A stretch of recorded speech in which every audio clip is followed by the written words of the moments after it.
বিসমিল্লাহির রহমানির রহিম। আসসালামু আলাইকুম। সবাই কেমন আছেন? আশা করি যার যার অবস্থান থেকে আপনারা সবাই ভালো আছেন। আজকে আমি আপনাদের সাথে শেয়ার করব তেলাপিয়া মাছের মাথা এবং ছুরি শুটকি দিয়ে আমার বারান্দা বাগানের আলু শাক রান্না করব। আর ওই রান্নাটাই আজকে আপনাদের সাথে শেয়ার করব। আর এইখানে একটু ভিডিও শ্যুট করে নিয়েছিলাম। আমার গাছগুলো হয়তো বা থাকবে না, জাস্ট স্মৃতিচারণ করা যাবে, এই জন্য একটু ভিডিও করা আর আপনাদের সাথেও শেয়ার করা। আপনারা তো দেখতেই পাচ্ছেন আমার বারান্দা থেকে রাস্তার দূরত্বটা কতটুকু, আর আমার ভিডিওর মানে ভয়েস ওভারেও আপনারা হয়তো বা কিছুটা বুঝতে পারেন। তো দেখুন, ভাড়া বাসায় থাকি কিন্তু শখ আছে আকাশ সমান। নিজের বাসা হলে হয়তো বা একটু গুছিয়ে কিংবা ইয়ে করে বারান্দা বাগান করা যেত, কিংবা একটু ভালো বাসা বড় বারান্দা হলে করা যেত। তো এইটুকের মধ্যেই আমি আলু গাছ এমনিতেই লাগিয়ে রাখছি একটা ক্যারেটের মধ্যে। আলহামদুলিল্লাহ হয়েছে। তো যাই হোক, চলুন রান্নাটা করি। এখানে দেখুন, আমি তেলাপিয়া মাছের মাথা দুইটা প্রথমে একটু ভাজি করে নিব। আর মাছের মাথাটা ভেজে দিলেই ভালো হয়, ভাঙে না, একটু আস্ত থাকে। আর এমনি কাঁচা দিলে দেখা যায় ভেঙে যাওয়ার সম্ভাবনাটা বেশি থাকে।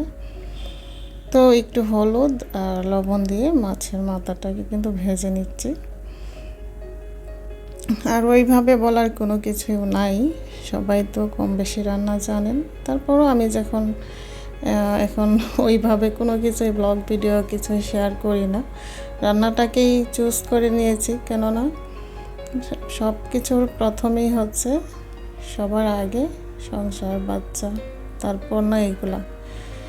আর একবার তো ছেড়েও দিতে পারবো না, যেহেতু একবার এখানে চলে এসেছি, ছাড়াও সম্ভব না। রান্নাবান্না নিয়ে কোনো রকমে আপনাদের সাথে মানে পথটা চলা শুরু করেছি, দেখি কত দূর এগোতে পারি। আপনারা সবাই পাশে থাকবেন। তো এখানে রান্নাটা তো করছি, মাছ ভাজার পর যে তেলটা ছিল ওইটা আমি সবসময় মাছ ভাজার পর ওই তেলটা আর অন্যভাবে খাই না, রান্না করে তরকারির মধ্যেই দিয়ে দিই। ওইটা থাকলে দেখা যায় আর খাওয়া হয় না, ফেলেই দিই। তো ওই তেল দিয়েই কিন্তু এখানে পেঁয়াজ একটু রসুন দিয়ে প্রথমে একটু ভেজে এখানে হলুদ মরিচ লবণ দিয়ে মশলাটাকে কষিয়ে তারপর এখানে দেব এই ছুরি শুটকি। আর এখানে আমি একটা ছুরি শুটকি ব্যবহার করেছি। আসলে ছুরি শুটকিগুলো খুবই মানে খেতে ভালো লাগে। আমি আগে খেতে পারতাম না, কিন্তু এখন ভালোই লাগে, যে কোনো রান্নাই দেই।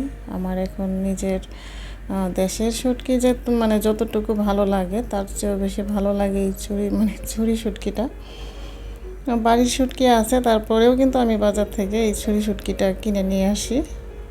আর মাছের মাথাটা দেওয়ার ছুরি শুটকিগুলো দেওয়ার পর এখানে আমি মাছের মাথাটা দিয়ে একটু ঢেকে ভালোভাবে কষিয়ে নিব কিছুক্ষণের জন্য।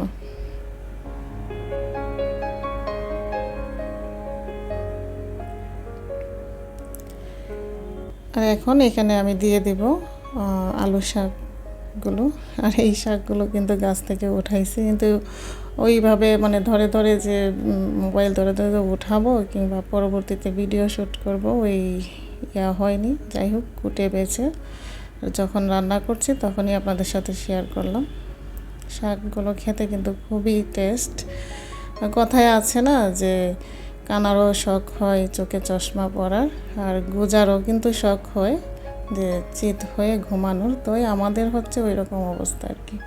ভাড়া বাসায় থাকে, তারপরে এত কেন যে শখ উঠে এরকম কি বলবো। আমার তো মানে অল্প একটু মাটি পেলেই হলো, মানে আমি চেষ্টা করি এদিকে একটু গাছ লাগাই ওইদিকে একটু গাছ লাগাই। এটা আমার একটা মানে কি বলবো বদ অভ্যাস বলতে পারেন। বাবুর আব্বু অনেক বকাঝকা করে যে এগুলার দরকার কি, শুধু শুধু মানুষের বাসায় কষ্ট করো এই সেই। তো দেখুন, শাকগুলো দেওয়ার পর একদম মানে কী বলবো মিলিয়ে গেছে। এখানে যে এতগুলো শাক দিয়েছি, মানে আরও বেশি দিলেও কিন্তু একদম একটু হয়ে যায়।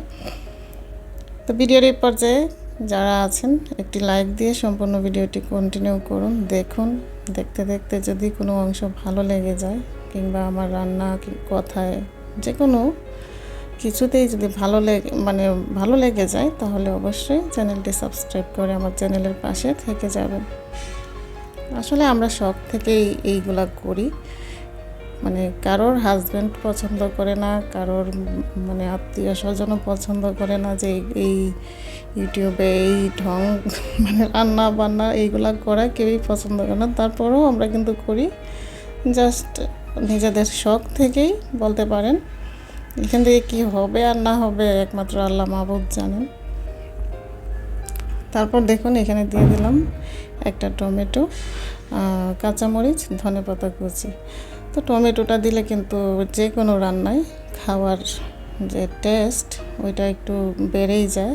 তো আমি এখানে একটা টমেটো চিকন চিকন করে কেটে তারপর দিয়ে দিয়েছি। আর এটা খেতে কিন্তু খুবই টেস্ট হয়েছিল। আর নিজের বারান্দার শাক বুঝে নিত, বাজারের শাকের তুলনায় তো নিজের বারান্দার হাতের শাক, এটা খাওয়ার তো টেস্ট আলাদাই হবে।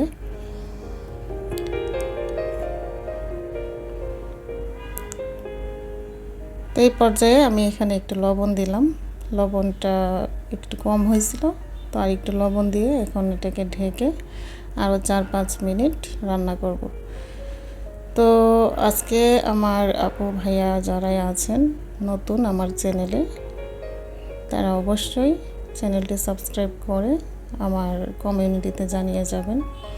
আসলে অনেকেই না ভিডিওতে বলেন যে আপু বন্ধ করেছি, তো এত কমেন্টের ভিড়ে পড়ে আর ওই কমেন্টগুলো খুঁজে পাই না, এবং সাথে সাথে কিন্তু কারো কমেন্ট ধরে কারো পরিবারে যাওয়া সম্ভব হয় না। দেখা যায় অনেক ভিডিও দেখি, অনেকেরই ভিডিও দেখতে হয়, আর একটা তো নিয়মও আছে, তাই না? সাথে সাথে না যাওয়াটাই ভালো। একটু সময় নিয়ে আমরা একে অন্যের চ্যানেল ভিজিট করব। তো আপনারা কমিউনিটিতে বলে যাবেন। তো দেখুন আমার রান্নাটা কিন্তু প্রায় শেষ, আর এটাকে ঢেকে রেখে দিব আরও আধা ঘন্টার মতো। চুলাটা অফ করে, আর যে কোনো রান্না চুলার উপরে দেখবেন যে রান্না যখন প্রায় শেষ হয়ে যায় ঢেকে চুলার উপরে রেখে দিলে কিন্তু এটা পরে খাওয়ার আগে দেখবেন অনেকটাই টেস্ট আরও বাড়ে। সব কিছুর ভিতরে মশলা, মাছের ভিতরে মশলা, তারপর এই সবজি টবজি এগুলোর ভিতরে কিন্তু মশলাটা ভালোভাবে ঢোকে। তো দেখুন রান্নাটা কিন্তু শেষ, আর এখন খাবো। বাটিতে নিয়েছি, কেমন হয়েছে অবশ্যই বলবেন, আর আমার জন্য দোয়া করবেন। আপনাদের সবার সুস্বাস্থ্য দীর্ঘায়ু কামনা করি। আল্লাহ হাফেজ, আসসালামু আলাইকুম।